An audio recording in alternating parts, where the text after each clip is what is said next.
Ladies and gentlemen, welcome to Creased Studios. Woo! Take a look at that! The Fantastic Four will now perish by the hand of Doctor Doom. Hello everyone, and welcome back to another episode of Creased Gallery. This is my second episode in this series, and if you are unfamiliar, we're going to be talking about some artworks I made, and talking about some points relevant to that artwork. So today is all about Doctor Doom and Doomsday. So, we are going to be starting off with this Doctor Doom piece I made, and then heading into what I expect from Doomsday, and just what the hell is this movie even going to be about. I'm going to give you my pitch for the movie, and where I think all these different characters are going to come from to fight Doctor Doom, and there will be spoilers for the end of Thunderbolts, and all Marvel projects leading up to that point. So, taking a look at Doctor Doom himself here, you can see my old branding in the corner. Ignore that. If you want to find me now on social media, it is Creased Studios. And my Instagram is a big hub for all these artworks. If you just want to see what my portfolio is like, follow me there. But this Doctor Doom piece is actually part of a larger collage of Marvel drawings. But I'm going to single out Doctor Doom here today because it's more relevant to what we are talking about. With the style of this portrait of Doctor Doom, I was working with just kind of getting a fun style out. This is not usually the way I draw, but it's always fun to incorporate new styles. His mask itself was very fun to work on. I really wanted to get kind of that jaggedness of it. My inspiration here on the mask itself is kind of pulling from a lot of media. How Alex Ross usually draws his mask. If you don't know Alex Ross, an amazing comic artist. If you ever want to see metal done perfectly, Alex Ross is your guy. So mixed in the design here is also a little bit of Marvel vs. Capcom Doom and Marvel Ultimate Alliance 3, I believe, Doom. I like the way he is portrayed in a lot of those games. It's very classic, yet a little bit of a modern twist. You can see I didn't color any of his eyes or mouth detail, because for all of these portraits, I wanted to get kind of a very minimal, just pick one color for each character. I did cheat a little bit with Mystique and Iron Man because I think their eyes are really important to the character, but for the most part, it was just one character, and for Doom, you gotta go with that green hood. I really liked working on this very simple, quick Doctor Doom. So switching your style up can be very fun and rewarding. I really like this Doom piece. I played around with the line a lot. You can see kind of very bold black lines to get that shadow across. It isn't perfect and not cleaned up, as this was a very quick, just let's get some ideas out, and as an artist, that's also a great thing to do.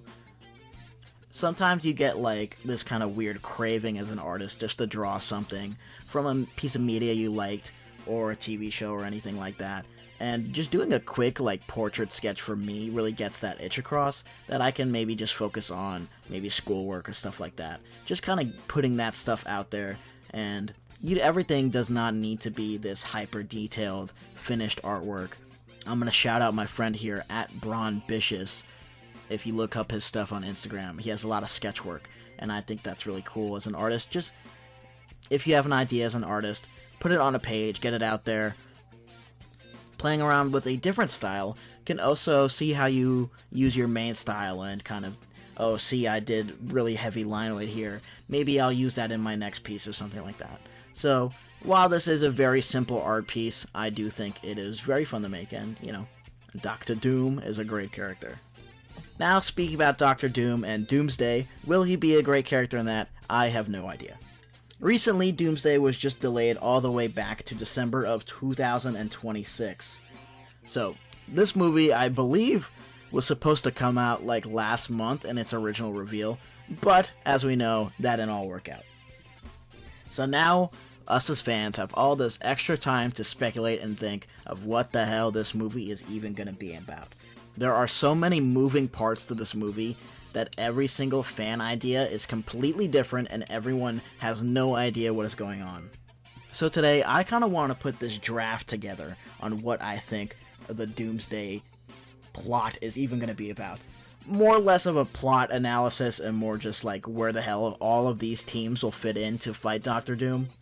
And at the end, we'll talk about the whole Robert Downey Jr. aspect of it. Enough! None lay hands on Doom. So we're going to start with our teams. We have to have the Avengers, right? It is a movie called Avengers Doomsday. Avengers got to be a part of it. So, what the hell is our Avengers team looking like? We have no idea. We can safely assume two of these people. Captain America, or Sam Wilson, and Joaquin Torres' Falcon. These two are really our only locks on who is going to be part of this new Avengers team.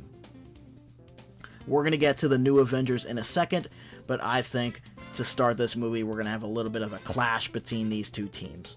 So, we can assume Thor might be a part of this team. Chris Hemsworth posted this really cryptic video about thanking the fans for Thor, and I do think it's very lovely, and I think you should check it out. This is what it's all about, you know, is coming, meeting the people who love the characters more than anyone, and so that's a very, very special thing. But it seems like his role in the MCU is coming to a close soon. So, I'm assuming Thor has any connection to these characters. It's going to be a Captain America, it's going to be Sam. He'll probably come along for the ride. Along with Thor, we can maybe look at Star-Lord, as I believe he was in that kind of leaked concept art. Who knows if that's true or not, but I think Star-Lord's on Earth. He has a connection with Thor. If Thor's going to join the new Avengers team, not the new Avengers team, but this Avengers team, goddamn, it's so complicated. But Star-Lord will probably be part of this team. Again, who has any idea? We can assume also this is a lot from the cast trailer. Ant-Man.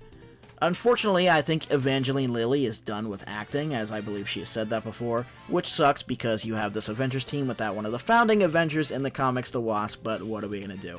Ant-Man, Scott Lang, will probably be part of this team. He was a character that I think maybe would have had more importance, but that's getting into the whole hang of it. But he will probably most likely be part of this team. Characters like Hank, Janet, and Cassie probably won't be making the team, and it'll probably just be him, because that is also a lot to juggle and handle. So we can safely assume that Ant-Man will probably be part of this team.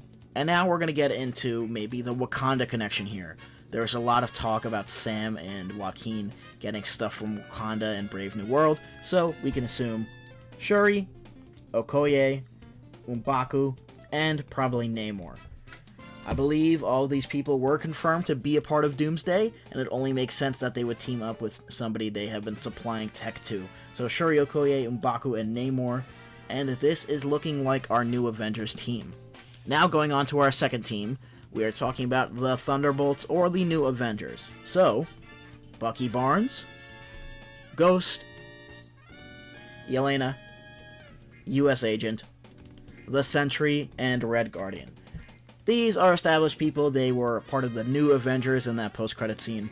Unfortunately, the Master of Tasks, Taskmaster, is not here because she was shot in the head. So, this is our Thunderbolts. Now, besides the whole legal drama of the Captain America Avengers copyright thing, these two teams, I think, will clash for one very big reason. So, in my pitch for maybe what the plot will be, probably start with these two teams having a major disagreement on something. And that major disagreement will probably be on our next team, the Fantastic Four. My granny called, she said, Travis, you work too hard, don't worry, you forget about me. I'm falling in and out of cause, don't worry. So the Fantastic Four will probably be bringing news about Galactus or Doctor Doom, or maybe both. Our two Avengers teams will probably have a disagreement on how to handle these people and what news they bring, but this will probably be our catalyst for the movie and getting things started with Doom. The Fantastic Four has always been connected to Doom. Who knows if he'll actually show up in the Fantastic Four movie himself? I'm guessing no, but who knows. So as the Fantastic Four arrive, they will probably be a big part in reuniting these teams. So we have this... Oh, squished the thing there. We have this big team up in our heroes right now. But that leads us to the question, what about the other people that were casted in that Doomsday Chair trailer? Well, the X-Men.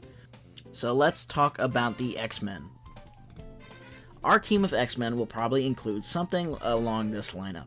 Professor X, Magneto, Mystique, Cyclops, Nightcrawler, and Beast.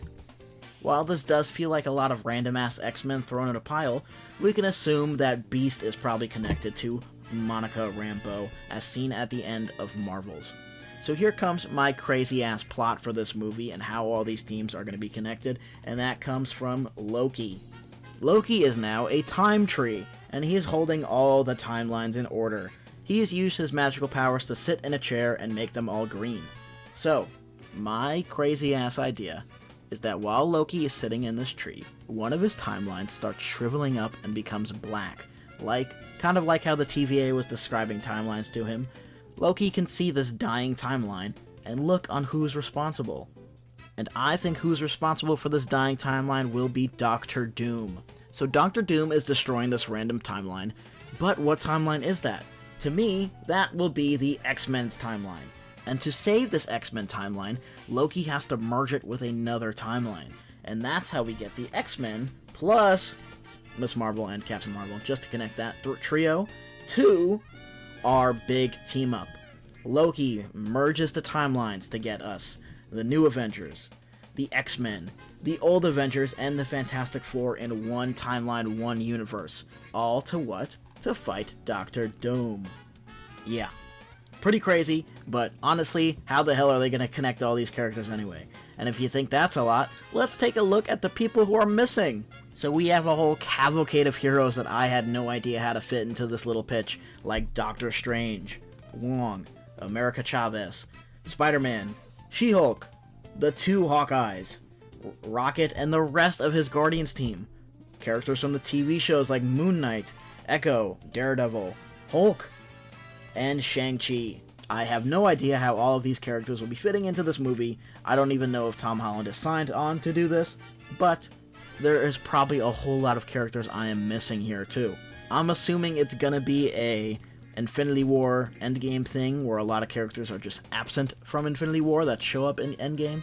Characters like Ant-Man or Hawkeye. These are our missing suspects here. Now we need a very clear answer on how they just killed off one of the best characters, a Avenger, who could have been one of the leading factors in Doomsday, and I'm of course talking about the GOAT, MODOK. So, if you think that pitch was stupid, try to think of what the hell they're gonna think up to get all these teams together. But, let's talk about the big elephant in the room, Robert Downey Jr. as Dr. Doom. Robert Downey's Doom has created, let's say, just a extremely divided response from the fan base of Marvel fans. Both the movies and the comic fans, because in the movies, he is Iron Man, no doubt. That character is iconic, and he is an iconic actor to play that role. For comic fans, Dr. Doom has nothing to do with Iron Man except for maybe 1 or 2 issues of a What If comic. Dr. Doom in film has been portrayed very messy, I would say, and having the biggest film franchise of comics to date, and having an accurate Dr. Doom would have been awesome. But now it is Robert Downey Jr. But besides all that, I think there is one way that this Dr. Doom Robert Downey Jr. thing could work. This has been the multiverse saga. It is fitting to me that the grand villain of this multiverse saga be a multiverse character. Variants were a thing introduced that allow a lot of characters, a lot of actors to portray a different side of a character. And that has been pretty much the kind of centering core idea of this saga. It is called the Multiverse Saga. Now, if you can't do Kang the Conqueror, which you could have just recasted him, but we are past that now, a beloved hero turned a horrible villain for the Multiverse Saga works. But looking at our roster, does it really work?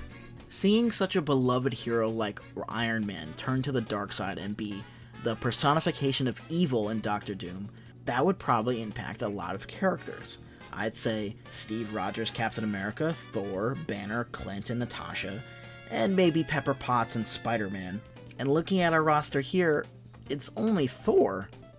And out of all the original Avengers, I think Iron Man maybe has the least connection to Thor.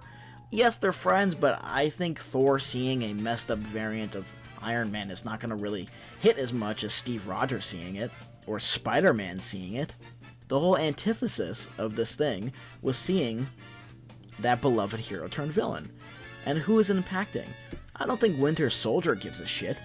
Loki's probably barely going to be a part of this plot. and everyone else barely knows the guy. Now, if it is a fact that they do want to get Tom Holland to sign on to this movie, that could be a real driving force. To see Spider-Man see his mentor turned all evil, that could be a thing. But to look at all these other characters, to have him be the central villain, they have no connection to the guy besides maybe the Fantastic Four. Do I think Robert Downey Jr. can play a good Doom? I think he can, but I don't know if that's what they're gonna do. I think he's gonna be some sort of Iron Man variant, because why the hell would you choose him over anybody else? So that's my pitch for Doomsday. Does it make any sense? Probably not. Will the movie make any sense? Probably not, but we're gonna have to wait until 2026 to see. And I want to know your thoughts genuinely on what you think of Robert Downey Jr. as Dr. Doom. I kind of don't like it, but also I think if they do the whole variant thing right, it could work. But, you know, is that what we want to see? Who knows? Marvel has been going on an okay streak lately. I think Thunderbolts was a very good movie. I liked Captain America 4, and The Marvels was fun. If they can keep up this slight momentum, will Doomsday be something worth it?